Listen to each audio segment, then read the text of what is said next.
Kryeministri Edi Rama ka paralajmëruar një reformë të re në administrimin e pasurive të paluajtshme, duke theksuar se qeveria synon bashkimin e disa agjencive në një strukturë të vetme për të shmangur konfuzionin dhe problemet burokratike. Sipas numrit 1 të qeverisë, funksionimi i agjencive të ndara nuk ka ndihmuar procesin, por përkundrazi ka prodhuar më shumë vështirësi në administrimin e pronave. Ai tha se tashmë ekziston një ide e qartë për mënyrën se si duhet të funksionojë administrata e pasurive të paluajtshme, duke nisur nga bashkimi i institucioneve deri tek vijimi i reformave në këtë sektor. Kemi hapur normalisht të gjithë kapitujt e negociatave dhe tani me piketat e ndërmjetme të përcaktuara i futemi fazës së mbylljes së negociatave.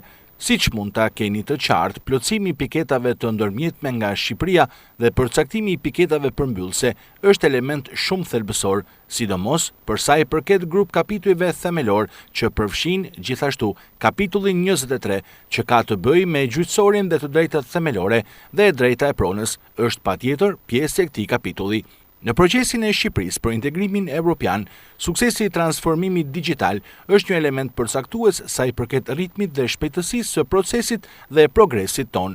Më duhet të them se për vendet si Joni, teknologjia e re na ka sjellë dhe le të themi një bekim të vërtet, sepse na ka lejuar të bëjmë hope që ndryshe nuk do të ishin të mundura.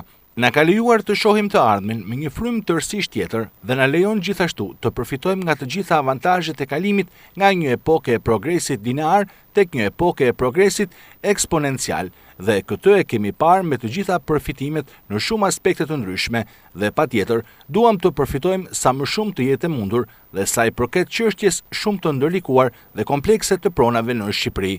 Nuk besoj se ka vend tjetër në këtë zonë të botës apo në këtë rajon tonin ku të drejtat e pronës kanë qenë kaq në trysni. Bashkimi Evropian është diçka për të cilën mund të ankohesh gjithë ditën, por në Bashkimin Evropian një gjë është e sigurt, natën s'ke makthe.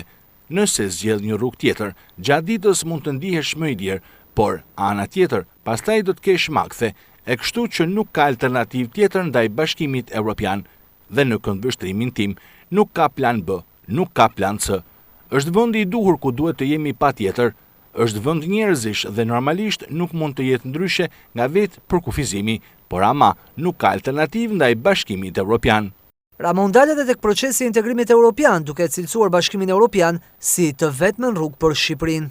Së shpejti do të kemi edhe reformën e agjencisë, do të sjellim më shumë detyra në një ombrell, në një çatile të themi, sepse të pasurit e agjensive të veçanta dhe të ndara nuk e kanë ndihmuar procesin, sepse kur agjensitë që shkojnë në drejtime përkatëse kanë krijuar më tepër konfuzion dhe ka sjellë më tepër telashe, le të themi. Tani besoj se kemi një ide të qartë dhe të mirë se si ta formojmë administratën e pasurive të paluajtshme nga A-ja tek Z-ja, me bashkimin e një sër agjensive në një, ndërsa pjesa tjetër është të vazhdojmë punën. Sot e kësaj dite përballemi me probleme sepse disa gjyqtarë kanë vendosur se mund të marrin sot vendime bazuar në ligje të së djeshmës. Pra, ligji i ri në zbatim për kompensimin mund të anashkalohet dhe vendimet e gjykatave që krijojnë barë të shtuar mbi financat e shtetit mund të jepen edhe sot, kështu që situata është e komplikuar.